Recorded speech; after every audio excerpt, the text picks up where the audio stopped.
Hi! Sa video ito, mag-i-implement tayo ng NOT circuit sa breadboard. Ano na yung mga kailangan natin? Breadboard, DIP switch, 74LS04, LED, resistor, connecting wires, at power supply. So, ito yung tinatawag nilang breadboard. Ang breadboard, makikita nyo dito, meron siyang lines na dalawang separate lines of holes sa bandang taas at saka bandang baba. Makikita nyo dito yung negative at positive. Itong linya na to na magkakatapat horizontally ay connected sa bawat isa. Ito namang pangalawang line, connected din sila sa bawat isa. Ganon din dito, connected sila pa-horizontal, ganon din dito sa pinakababa. Ang purpose ng positive-negative ay usually dito nilalagay, kinoconnect yung power supply na ang gagawin nating circuit. At dito naman sa bandang gilid, makikita nyo A, B, C, D, E, F, G, H, I, J. Makikita nyo, meron siyang parang hati dito. Hindi connected yung holes dito at saka holes dito. So, magkaka-connect ito unang line na to vertically. Pati rin ito. Pati rin itong pangalawang lines na to, connected siya vertically, pero yung first and second hole dito ay hindi connected na. So, vertical yan. Vertical, vertical, vertical. Pag magkoconnect tayo ng breadboard, lagi yung tandaan yan para hindi mag-short yung mga circuit ninyo. Okay? But, hindi lahat ng breadboard ganito ang itsura. Meron ding ganito. Meron kayong makikitang mga ganito. So, magkakaiba. Pag ganitong klase ng breadboard, medyo mas mura siya. Minsan, yung sabi kong connected to, yung linyang tong horizontally, yung mga ganitong klaseng breadboard, pwedeng hindi magkakonnect. Naglalagay sila ng jumping wires dito para makonect silang lahat. Okay, so dahil mas maganda itong breadboard na to, itong gagamitin ko. So, una nating ilalagay si DIP switch. Ano si DIP switch? Si DIP switch ay dual inline package. So, switch siya, tinatagel siya. Usually, pag pataas, on, pag pababa, off. So, meron tong 8 switch. 8-pin dual inline package switch. 8-pin DIP switch. Ito. So, paano siya i-connect? Dahil kailangan hindi magka-connect yung dalawang paa na to, kailangan salpak natin siya sa hindi magko-connect. So, dito sa part na to. Ayan. Makita nyo? Dapat, before nyo i-push, kailangan sigurado kayo na nakatapat yung mga paa niya sa mga holes. Para hindi maputol yung paa niya. Okay? Next, kakabit natin si 74LS04. Nga pala, before kayo maghawak ng mga devices, kung wala kayong anti-static wristband, ang pwede nyong gawin ay ilapat yung palm ninyo or yung buong palm ninyo sa bakal. Kailangan humawak kayo ng 10 to 20 seconds sa bakal. Yun ang turo sa akin. Para hindi daw kasi meron tayong electrostatic charge. So, para hindi ma-discharge sa mga electronic devices natin yung charge na meron sa atin at hindi masira yung electronic devices, kailangan gawin natin yon. Okay? For safety purposes lang. So, ako, humawak na ako before ako nag-start ng video. Okay, so, ito na yung 74LS04 or yung NOT gate. So, again, itong IC na to, integrated circuit na to, ay meron siyang 14 pins kung bibilangin nyo. Para malaman natin kung paano i-connect itong pin na ito, kailangan i-search nyo yung datasheet niya sa internet. So, make sure na before nyo again isalpak, nakalapat siya sa mga holes.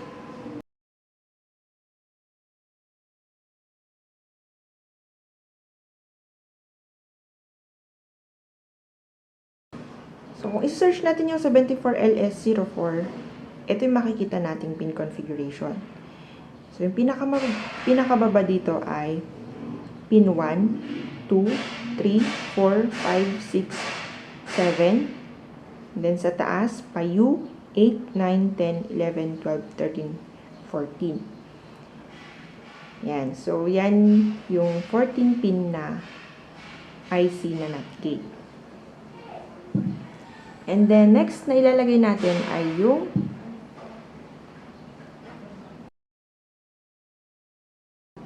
LED as our output.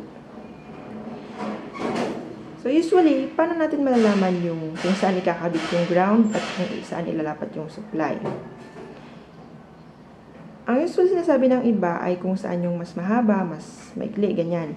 Pero, hindi ko kasi sinusunod yun. Ang kinukuha ko, turo sa amin, ay yung makikita mo yung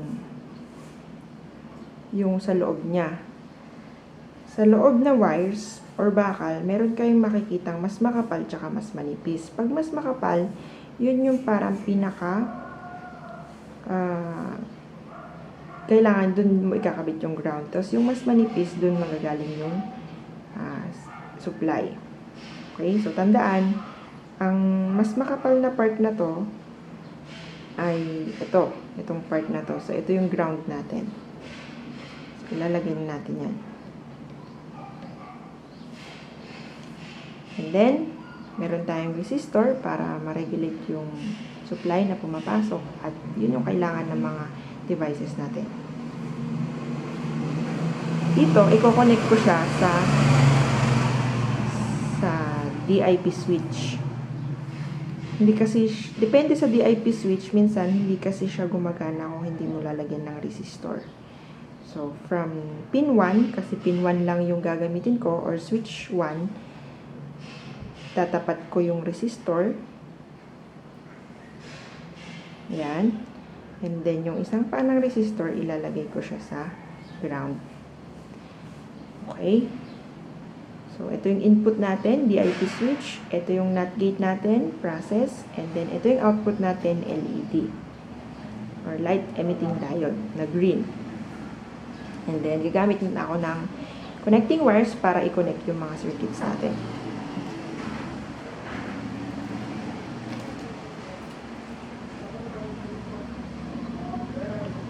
So, from DIP switch, sa pagitan ng resistor at DIP switch, or dun sa connection nila, kukuha ko dun, ikakabit ko siya sa pin 1. Kasi yun yung input natin. According sa datasheet ng 74LS04, pin 1 ay input ng isang AND gate.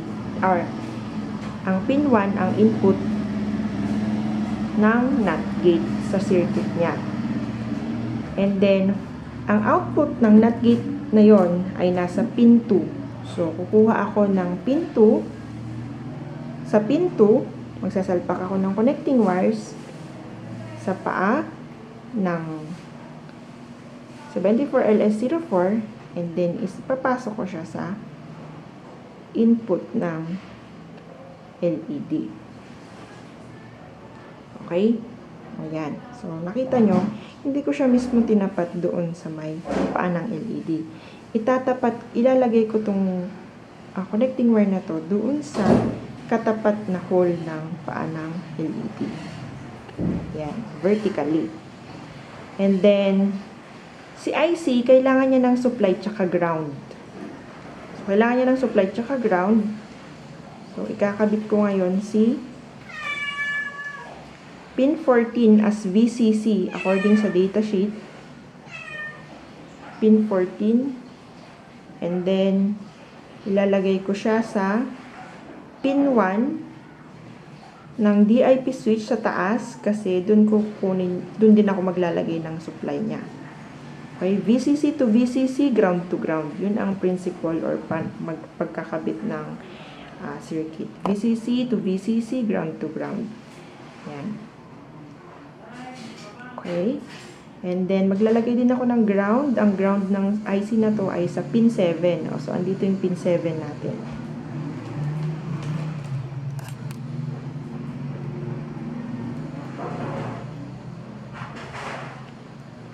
Pin 7. Pin 7. Punta ako sa ground ng LED. So, ground to ground. Ground to ground. So, pwede ko rin namang ilagay dito. Lagay na lang natin dyan. Lagay na lang natin dito. And then, yung ground ni LED. Kuha ko ng ground. Ground dyan. Punta ko sa ground ko.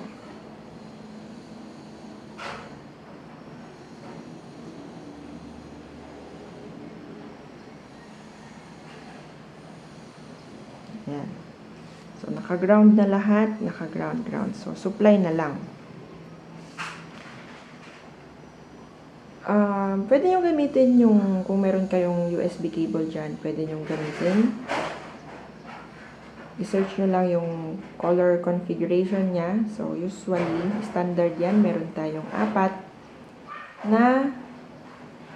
na wires sa isang USB cable. So, pwede nyo, kung meron kayong mga sirang keyboard or mouse, pwede nyo gamitin yon as supply. I-search nyo lang yung pin configuration.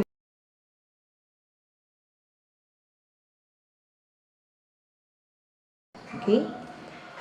But, dahil meron ako nito, Arduino microcontroller, ito yung panggagalingan ng supply ko. Kasi meron dito na yung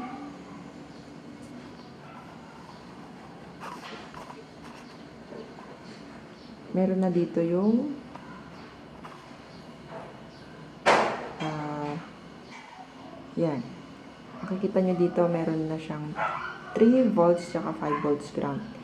So, ito na yung gagamitin ko as supply.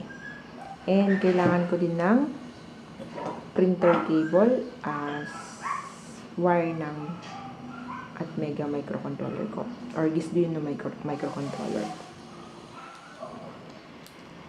Okay, gagawin ko lang.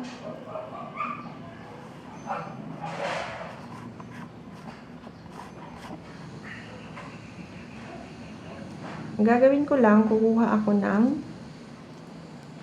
ako ng sa VCC. Dito yung VCC ko. Ayan.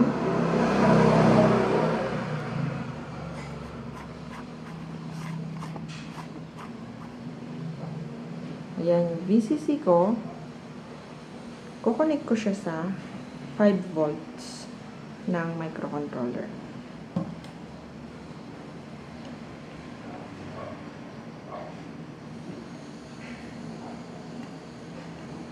5 volts. Yan. And then, yung ground, kukuha din ako ng ground. Ang ground ko ay nandito.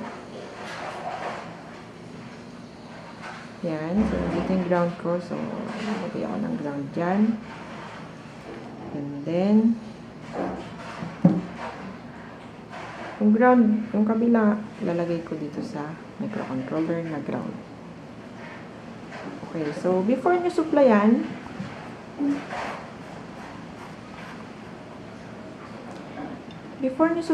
make sure na correct yung circuit nyo. I-double check nyo kasi hindi man yan sasabog o maliit lang man yung impact.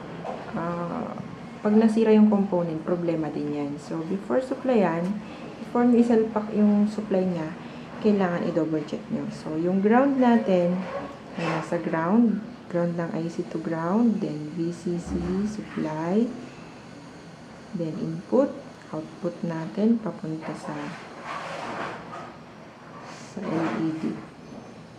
Ngayon, tignan na natin kung gagana siya. Okay, so again, nakikita rin yung pagiging creative nyo kung gaano kaayos yung design niyo. So, ito sa akin medyo hindi masyadong maayos. Okay? Pero, tingnan natin kung gagana. So, this, again, our IC circuit is, our IC is 74LS04. So, pag may input tayo, pag naka-0, mag-on dapat to. Pag naka-1 yung switch, mag-off dapat. Okay? So, itry nating, so dapat, dahil naka-off yung pin 1 natin, ay nakababa yung pin 1 natin, dapat mag-on yung LED once na sinaksak ko. So, salpak natin. Gamit tayo nito.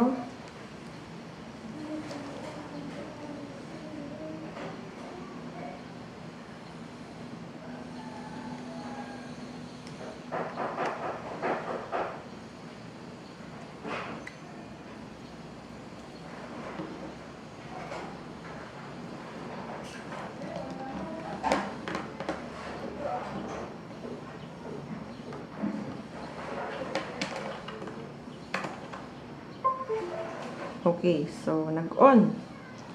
Nung sinalpak ko siya sa yung USB cable sa computer, nag-on yung LED ko. So, dapat kung itatagal up ko to, itong pin 1, kasi dito tayo nakakabit, dapat mag-off yung circuit. Okay. So, nag-off. So, meaning, correct, gumana yung circuit natin, correct yung nil-implement natin sa breadboard. So, you can do this as well. So, to different circuit, just make sure na search yung data sheet and check first your circuit before connecting it to the supply. Okay, so I hope you learned something from this video. Thank you for watching.